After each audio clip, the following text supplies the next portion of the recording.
Yeah, anyeme. Yeah. Ombanye de manye. Ombanye de manye. Ohiyo akamufemo yo duba. Na atako take na mo. Nito.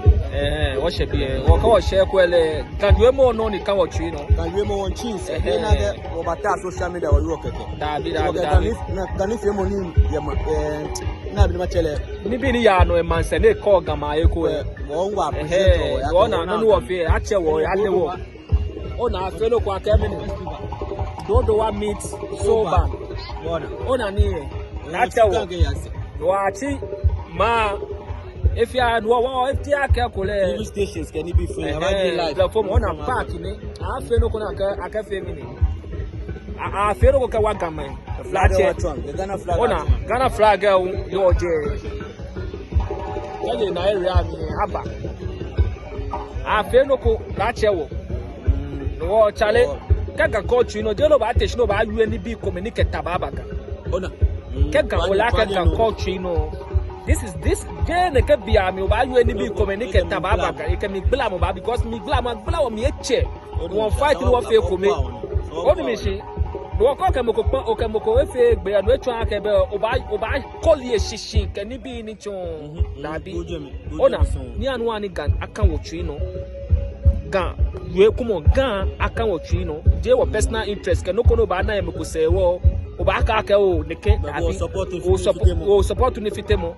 Ona ni come on anyone here acha worry aka have gamani oh akwo that che waka o challenge ba nibachi we ya ko ya come on no come on je Ghana flag ni je ne do wan gbe aje ka shiko no ni onu meshi wo culture ni boko bluff no promote culture no me no ba attach ni no ne sa no wo fe go wo fe ni wo fe you know me esa bo ni ke wotishin wo ke chale no me esa bo ke wotishin ne ke I interview ne ke mi bla mo abaka jomo be chale ni anu ani ga ye yin ni han wa ni ga aye yin Family jawo ku jawo agbela wo mi ni wo ke won to fe ko mi chale ni ani wa ni ga ye yin ni bi ko ma mi wo pa bulu ani ni wo touch ni wo fi social media o mi shi wow chale what time go go ni no go check mo ba na o wa te go ba ta dabi ota ko ota me me fi bulu ani o ba ji ami won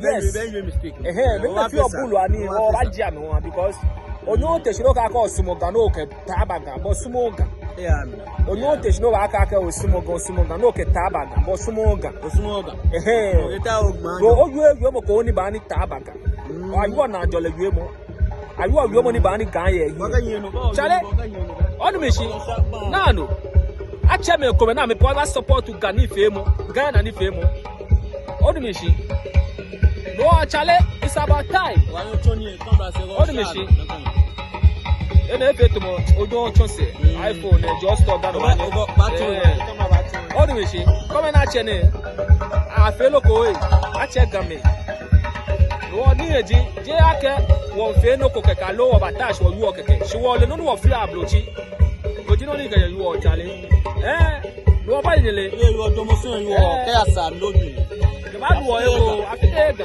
asaga ko ba saga ko sumo Osumo ka wa fe Osumo we jeje wana ko ga we mo ko me ni ke tababa kan lo le won wa pele bodo one time chale fayele do no ni o ka ba lu e ko bye bye